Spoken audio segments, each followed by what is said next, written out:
Welcome back to the Remote Closers podcast. In today's session, we discuss everything to do with AI. Will it replace high-ticket closers? What's its function in the sales process? How can you best use it as a manager or a rep? And Josh gets a little bit excited about Megan Fox. No. No? I feel like that ship has sailed. Okay, fine. Go on then. I've got a question from a fan. Fan? What sort of fan? Podcast fan. Ooh, Yeah. podcast fan. Yeah. Very Podcast good. fan. The only one. But you know, they did ask a question. And they said, hey, Jeff and Josh, loving the podcast. Really enjoying the value that you guys are bringing. Question for you. Do you feel like AI will replace high-ticket closers? Great question. And it's very coincidental because that was my idea for a topic today. Believe it or not, I was thinking about AI. Will it replace closers? Let's talk about it. Oh, that could be a good one. Let's talk about it. Do you want to start? I don't mind. You want to rock, paper, scissors? That's the three. Let's go. Hang on, we're doing it on shoot, go, rock, paper, scissors, what? 3, 2, 1, go. 3, 2, 1, go. What? Jesus Christ, this is impossible. Wait, I'm going to flip my phone. And if it lands face up, I'm going to flip my fucking, you choose. Face up or face down? And I was scissors and you were rock. You start, go for it. We've already lost the one viewer that sent in the questions. Yeah, that one fan has gone, these two are fucking imbeciles. I'm never listening to your podcast ever again. Okay, here's my hot take on whether or not I think AI will replace high-ticket closers or sales reps in general. The short answer for the short term is no, I don't. And the reason I say that is because as good as AI is, it is still not good enough to be able to replicate a natural, keyword, natural human conversation in real time.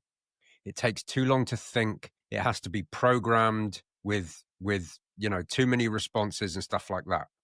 The slightly longer time frame and the even shorter answer is, I think, yeah, it probably will. Look at the music that can currently be produced with AI. So now what's the point in musicians? Look at the artwork that can be produced with AI. So what's the point in studying to be an artist? Look at all of the jobs it can now do. Look at automated driving. And last year when I was in Scottsdale was my first time in a Waymo, a completely driverless car. Dude. So do I think eventually? Yeah, I think it probably will. I think it maybe over the next 5 years, it will get good enough to be able to replicate a human conversation that is completely indistinguishable from an actual person. What do you reckon? I think that time frame, we could probably collapse a little bit. Are you familiar with Cluely? No. Other things like that famous actor. Yeah, that one. So there's a software which I still haven't figured out whether it's genuine or not, or whether they've just got a massive marketing department. But it was first developed to help students teach. Oh my God, I can't talk. It was first developed to help students cheat on tests. That is a bit of a tongue twister, so I'll let myself off. Put your teeth in. Come on. But essentially, it's an undetectable piece of software that sits over the top of your screen and your applications and can read the data in real time and give you feedback in real time. They very quickly figured out, well, it has much wider applications than just helping students cheat on tests. I said it.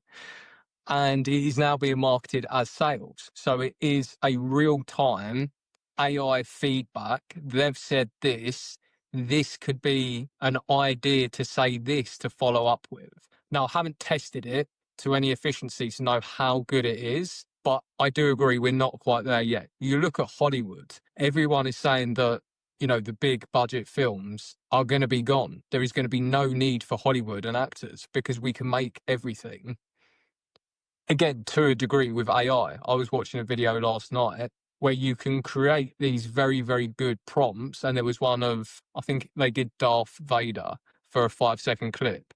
And then they said, okay, extend the clip and make him do this. What the AI couldn't do is remember the specifics. So the background was slightly different. The angle was slightly different. The cape had gone.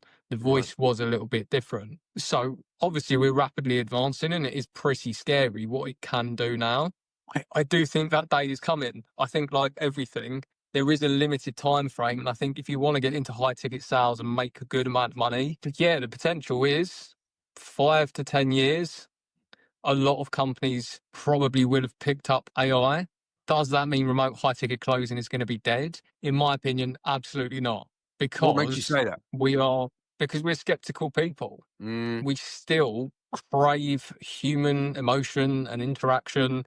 One of, whether you class yourself as a lone wolf and you're that sort of person, everyone has a tribal need to connect and resonate and, be part of something. But if you can't tell the difference, how do you know you're not connecting? Well, that's the thing. If that's what remains to be seen.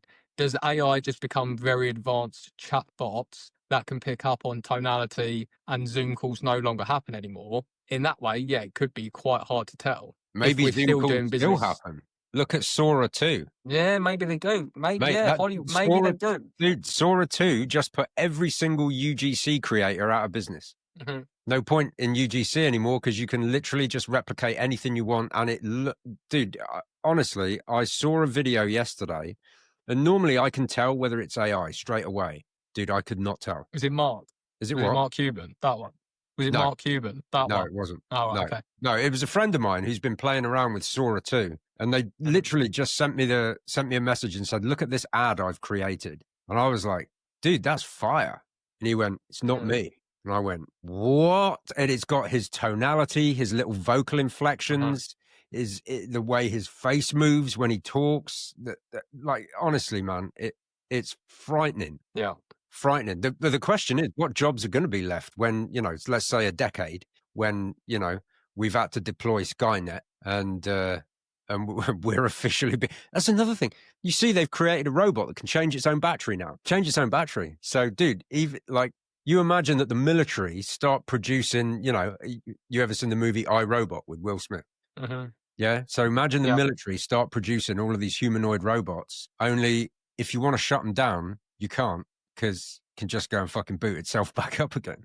Has nobody watched Terminator? Yeah, obviously. John Connor out there fighting the fight. But the better one, have you seen the one with Megan Fox, where she plays an AI robot? Real quick, before we find out if Josh can keep himself together, we're opening up a few spots to the Remote Closing Lab, which is our coaching, training and job placement mentorship, where we show closers how to make way more money in their career. Or if you're in traditional sales, then we can fast track you from brand new to elite in record time and help you land a position with top companies who are currently looking for reps just like you, where you can start earning 10K per month or more as a remote closer. Just go to school.com/remote closing lab. That's SKOOL.com/remote closing lab. Oof. Oh. Oh. Oh. There's a very, go watch it. That's all I'm saying. It's Friday night. That is on the viewing list. When the missus isn't around, and you can have some fun. That's all I'm saying. Back to topic. Absolute rotter. Right, we'll stay on topic, remote high ticket sales. The thing that I always sort of think about is seeing a lot of the salespeople out there. This is going to be controversial. I wouldn't actually mind if it did, because we talk about it all the time. One of the forgotten things in sales is we are there to facilitate change. We are there to help people.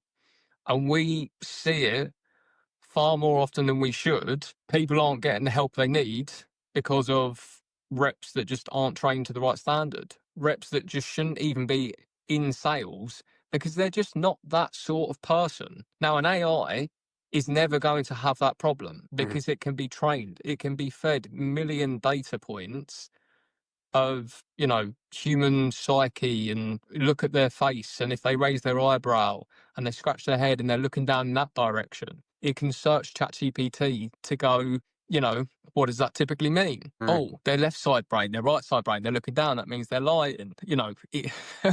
Unless we all stick Elon Musk's Neuralink in our heads. Would you ever get top 100%? Why not? Would you?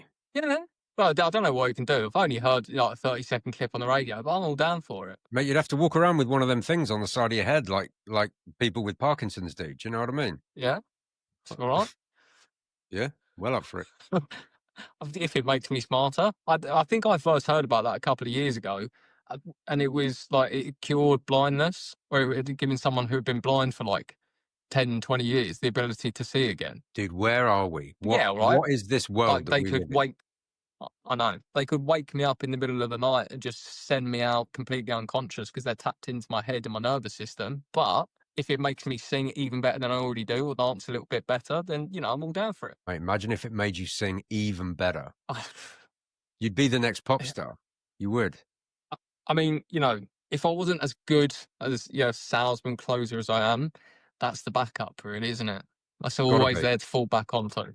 Well, there's no point. But That's there we fucked, isn't it? Because of AI. So that's good. There's no job role there either. Does make you wonder, like, But yeah, what 20 years? Look at.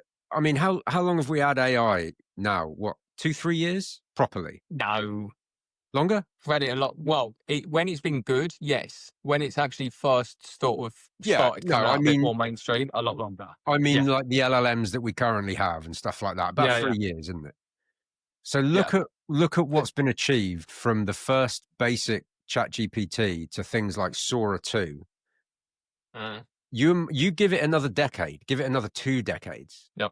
It's a scary place. We talked about it on the last episode. One of the reasons we think communication has suffered so much and people are so disconnected, and why we see so many reps not doing what they should be, is because of the internet technology. And that's been over, the last 20 odd years. You look at the advancements that are made day after day after day. One company brings out the GPT, the AI model, to end all GPT and AI models. The next day, there is one that is 5 times infinitely more powerful and can do everything. The next day, the same. The next day, the same. It is pretty scary. Having said that, for where we are today, I've tested AI sales chatbots. For right now, they're absolute dog shit. Yeah, I agree. I say that there might be some good ones. Everyone I've ever interacted with or tested or looked into, just do not cut the mustard. So I Yeah, think for now, we're going to be okay. In the future, I agree. I've tested squeak them loads down. as well, and they're just terrible. They're really terrible. I'm not saying AI doesn't have a place in the sales process with regards to doing things like grading applications and sending text messages and all of that kind of stuff. That's fine. But as for a real human conversation, it's nowhere near yet. It's still nowhere near. And What about also, analyzing? how about what? What about analyzing sales calls? So not, more so the transcripts, not because it hasn't really got the ability to sit there and pick up body cues and tonality and all that sort No. of stuff.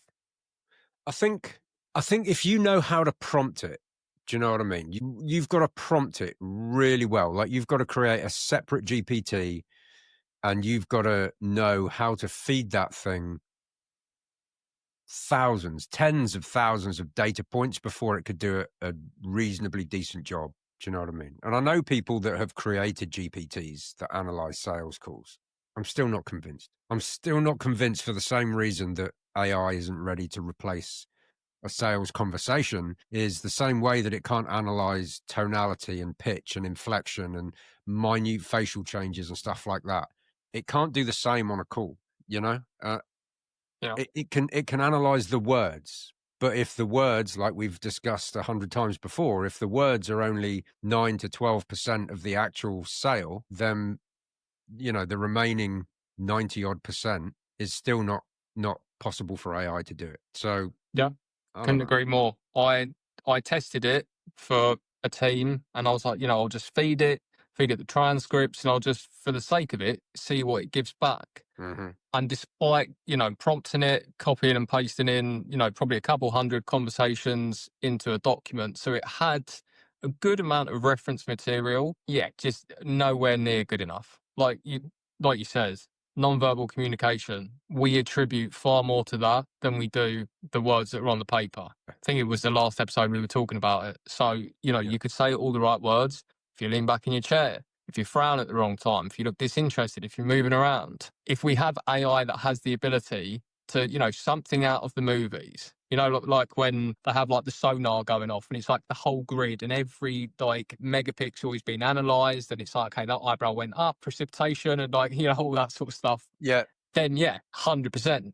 Until it can do that, I don't think we've got any, it's not worth doing it there. You would probably give reps very bad feedback if you just fed a transcript into a GPT right now and said, here's your feedback based on that last call. I agree with you 100%.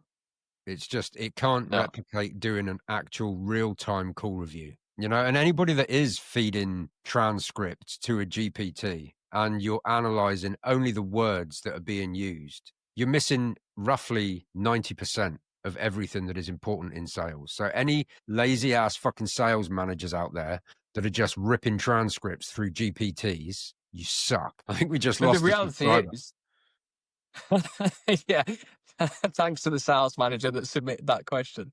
The reality is, like, if it was that easy, all the reps would just do it themselves and they would be progressing and they'd be getting better and better and better. The problem is, yeah, it doesn't work like that. I think you touched on it earlier. There's a lot that can be done with AI to massively advance businesses. Like, for example, if you were wanting to really double down on your marketing and you feed it 500 sales calls transcripts, and I go, I really, really want to deeply understand my ideal client avatar. What are their pains? What are their goals? What are their desires? What keeps them up at night? How long have they been struggling with like this? Turn this into a detailed, breakdown of my ICA. How do I turn that into content? And don't ask it just to write the entire script because it'll be crap. But the points, the hooks, what's important to them. For that, fantastic, because it would take you weeks and months to do that from a manual perspective.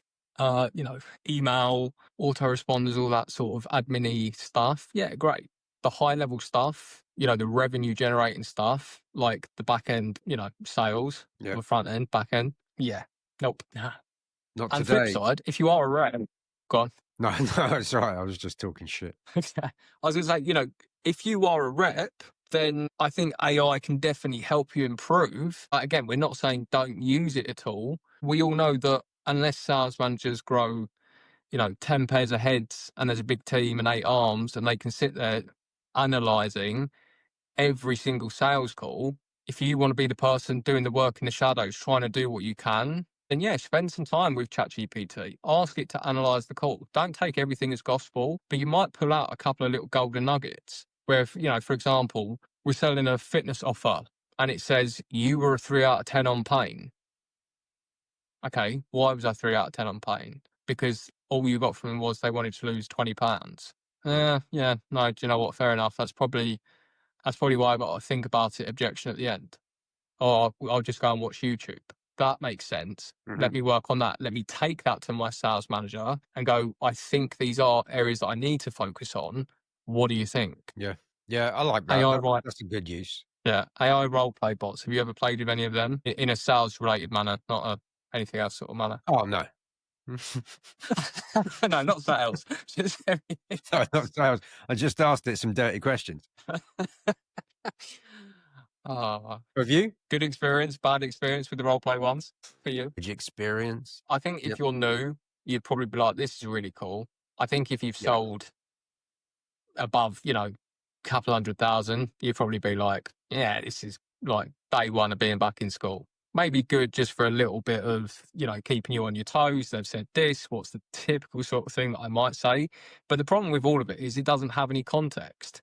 We talk about all the time, like objection handling. We can sit there and role play objection handling until we're blue in the face. Without the context of why that objection has come up in the first place, you're just going through objection handling for the sake of going through objection handling. And you're never going to overcome it because there's nothing to overcome. It's a fictitious scenario with no fuel to it.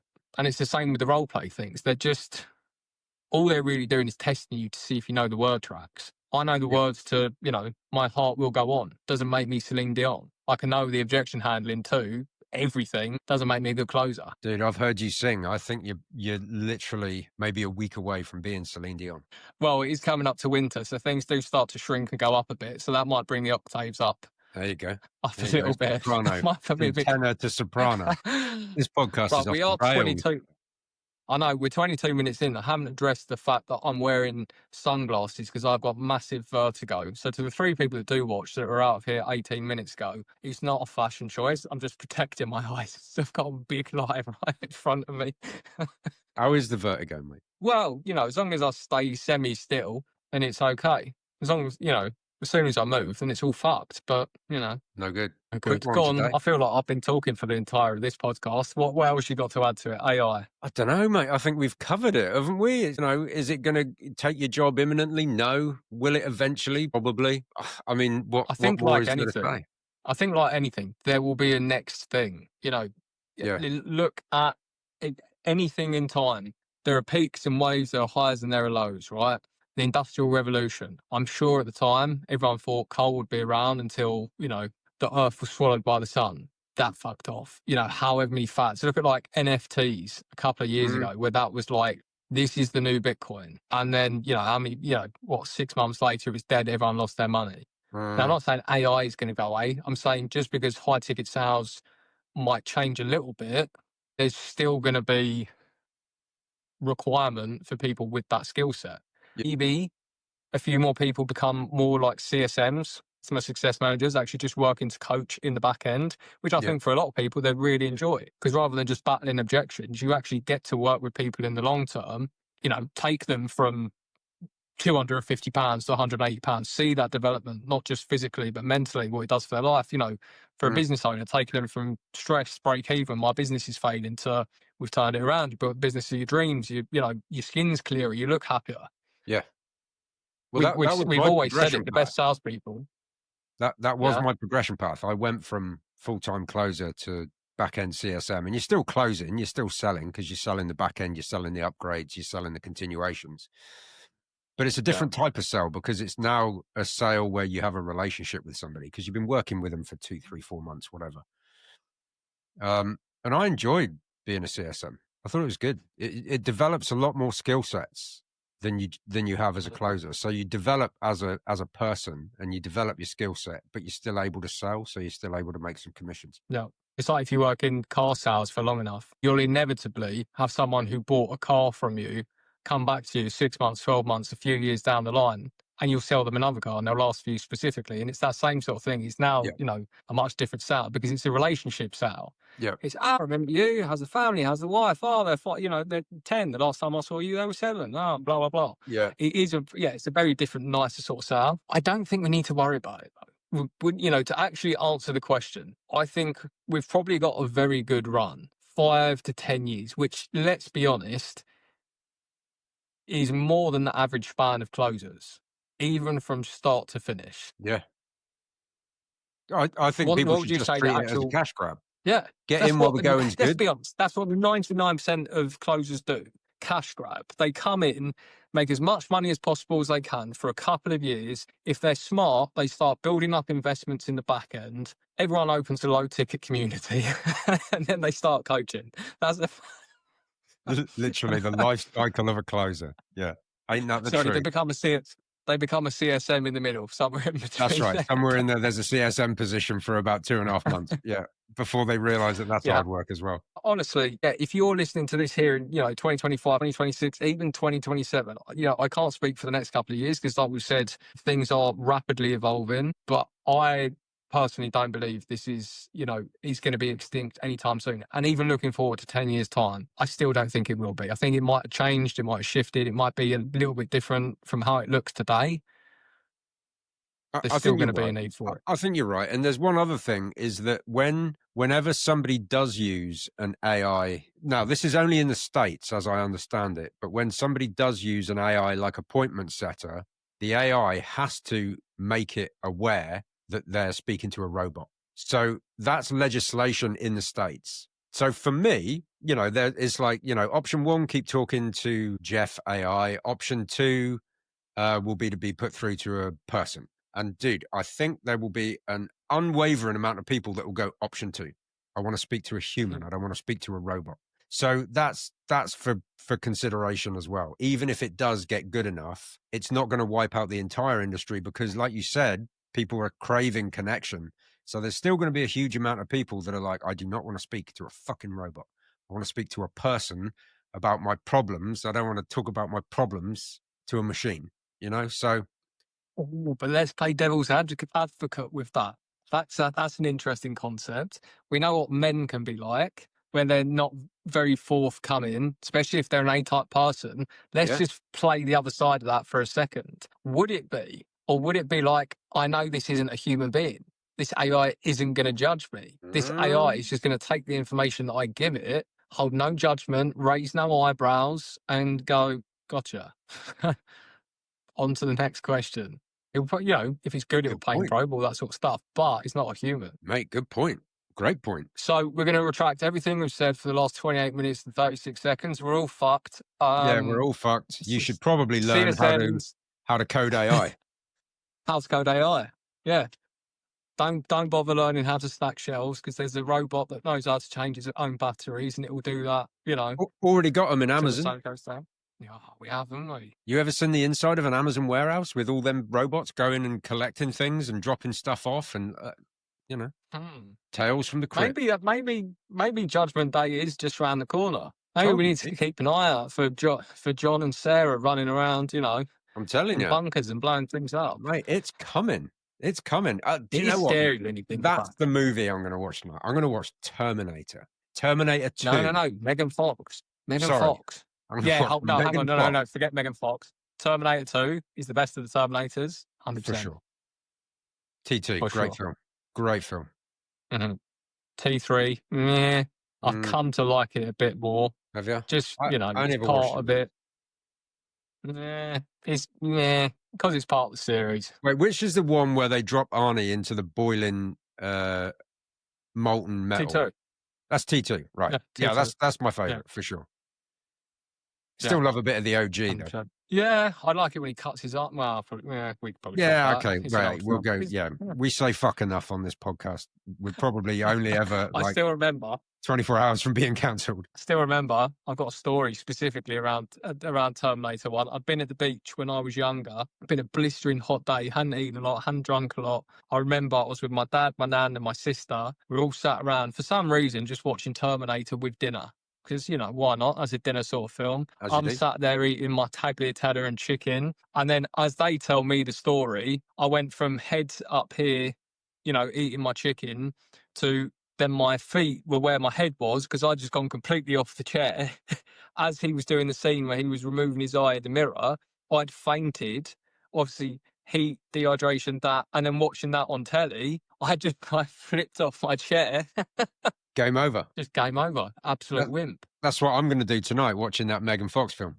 I'll just pass out. You'd be flipping something, but I think it would be the bed sheets and the tissues, not the... Anyway. Okay, lovely. Anyway, that's the end of the podcast for this week. Always a pleasure to see you, mate. Always good to see you. Yeah. Have a good Until next weekend. time. I'll see you next week. Cheers, buddy. Cheers for now.